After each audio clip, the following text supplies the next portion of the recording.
প্রশ্নে যাবার আগে একটা ভিডিও দেখব, এরপরে আমি আপনাকে প্রশ্নটি করব ইনশাআল্লাহ।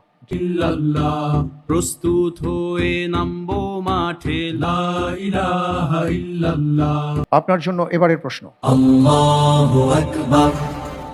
উহুদের যুদ্ধে রাসূল সাল্লাল্লাহু আলাইহি ওয়াসাল্লামের শহীদ হবার গুজব শুনে কোন সাহাবী বলেছিলেন, যদি মুহাম্মদ সাল্লাল্লাহু আলাইহি ওয়াসাল্লাম নিহত হন তাহলে আল্লাহ চিরঞ্জীব, তিনি মৃত্যুবরণ করেন না। তোমরা তোমাদের দ্বীনের উপরে যুদ্ধ করো, নিশ্চয়ই আল্লাহ তোমাদেরকে বিজয় দান করবেন এবং সাহায্য করবেন। এ আনাস বিন নাজার রাদিয়াল্লাহু আন, বি মুসআব বিন উমাইর রাদিয়াল্লাহু তাআলা আন, সি সাবিত বিন দাহদাহ রাদিয়াল্লাহু তাআলা আন, জি তালহা বিন উবাইদুল্লাহ রাদিয়াল্লাহু তাআলা আন। আলহামদুলিল্লাহ, এই প্রশ্নের উত্তর হিসেবে বেছে নিচ্ছি অপশন সি। লক করা হোক অপশন সি, সাবিত বিন দাহদাহ রাদিয়াল্লাহু তাআলা আনহু।